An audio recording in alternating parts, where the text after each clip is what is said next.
Today I'm going to show you guys how I like to catch crappies on slip bobbers. Alright guys, so the pattern we're going to fish tonight, this is evening, and it's actually a really predictable summer pattern, and that is fishing crappies in the evening in weeds. So crappies, what they like to do is, you know, they might sit out over deep water during the day, but then in the evening a lot of times they like to push up into weeds to feed on minnows.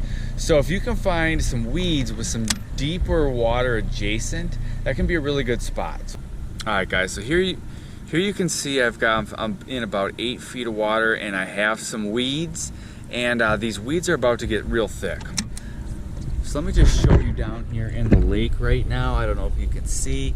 Yeah, you can see I got some nice, look at that, there's fish right in this milfoil. So we're gonna be fishing milfoil today. So you know, we kind of got some real thick milfoil. Like right here, this is real thick milfoil.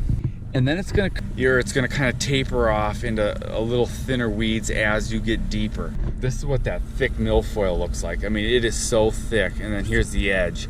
But you can see how thick that is. What I'm gonna fish is I'm gonna fish the deeper edge, which is at 8 to 10 feet. So I'm gonna use a slip bobber. Slip bobber is gonna be perfect for that. So let me show you how I'm gonna do it. Alright guys, so we're set up in the weeds. Let me just start out by showing you what I'm going to be using here. Okay, so obviously I'm going to be using a slip bobber.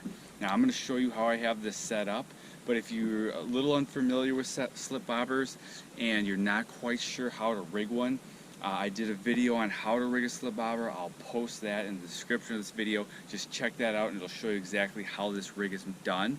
But basically, I've got what's called a bobber stop, and that looks just like this. It's that little yellow piece, and that's how I set the depth, because then this bobber is able to just slide up and down my line, and I've got a bead right here, and when this bead hits the bobber stop, it can't go any further. So that's how I set my depth, and that allows me to change depth pretty quickly if I need to, which I might, because I'm fishing, you know, 8 to 10 feet, and I don't know where the crappies are going to be sitting in this water column. So then I have a split shot here that's just for a little extra weight for pulling my line through, and then I'm going to be fishing a 1/16 ounce jig with a slab slayer on it. So now we're going to make our first cast up here. I'm going to start out pretty close to these weeds here, and we're going to see if we can't catch a crappie.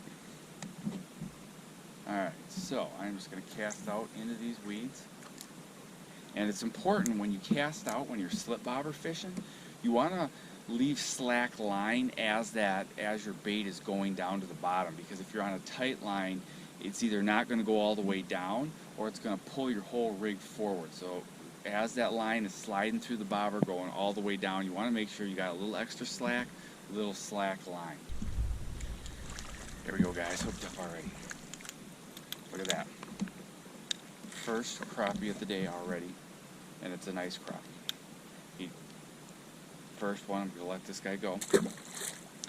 And he hit pretty good as soon as that bait got down there. So bobber sink there on a slack line. You always know when a crappie hits because it moves sideways like that. See, he's got it, got him. Look at that. Nice crappie right there. Crappie right there. Alright guys, here we go. Another cast right back out there. Slack line. When that bobber's going, sometimes you just want to give it a little twitch, you know, give that bait a little action. There we go guys, hooked up. See that? I mean, you can use this technique all summer long to just hammer these crappies. Beautiful little crappie there. These crappies, they come into these weeds in the evening to feed, and it can just be really great fishing. I'll just use this trolling motor to move all along this weed bed and really fish it out. See a nice there. You know that's a crappie when it's just a nice slow drop. Nice crappie. There we go. Look at that one. Real nice crappie right here.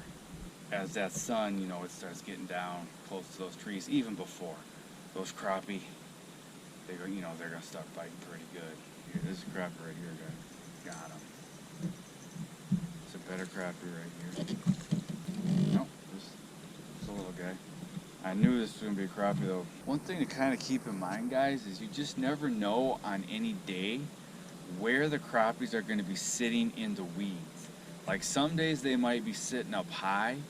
So like I'm fishing 8 feet of water, the crappie might be sitting 3 feet down, you know, so they're 5 feet in the water column. Where other days they might be sitting lower in the water column. So I'm in 8 feet and they might be sitting 2 feet off the bottom and 6 feet in the water column.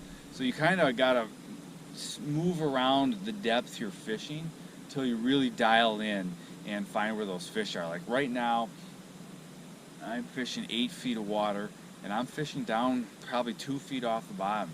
I'll get another one of these slab slayers on, guys. What I'm going to do is, you see that rib in the plastic right there? I'm just going to go right through the center of this bait. I'm going to pop it right out through that rib in the plastic. Bam, here we go. We're ready to fish that slab slayer. Let's get our fish on here, guys. Short little cast right there. You can see the bobber. There we go, guys. Nice crappie right there. There we go. You get that slab slayer.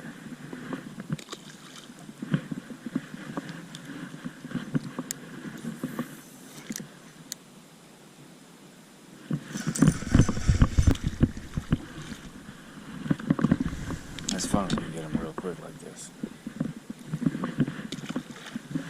Alright guys, so today I'm using a 7-foot light power rod. I don't know if you can see that. This is a St. Croix panfish series. I like a longer rod because sometimes when you're fishing bobber, especially if there's a little wind, there's not tonight, but some days there is, and you get a little bow in your line, when you go to set that hook, you got to be able to take up some slack so you can get that hook set in that fish, and a longer rod helps do that. And then when you're using a bobber, the sensitivity of the rod isn't really very important because you're watching the bobber. One thing that's nice about the action of, it's an extra fast action on this light power rod, but the rod has a little give to it. You can see when I pull it here, it bends. And if you had a heavy rod, heavy long rod, and you were ripping hook sets, you could rip that bait right out of their mouth. So just having a little give to the rod, when you set that hook and you have you can feel that fish, that give in that rod, it helps from pulling that hook right out of their mouth. But it's got enough power to get that hook set. But I'll link all of my gear in the description of this video. Yep, got him right down there in those weeds. There we go, guys. Nice crappie right here. Tried to lose that guy too. Tried to lose him. Just slip bobber and use this weed edge. There we go. Nice crappie right there. See you, buddy.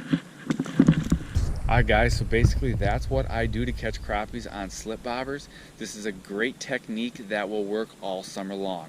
And if you really want to take your crappie fishing to the next game, really put some fish in the boat, check out the videos up in the corner of this video, and I'll see you guys in the next video.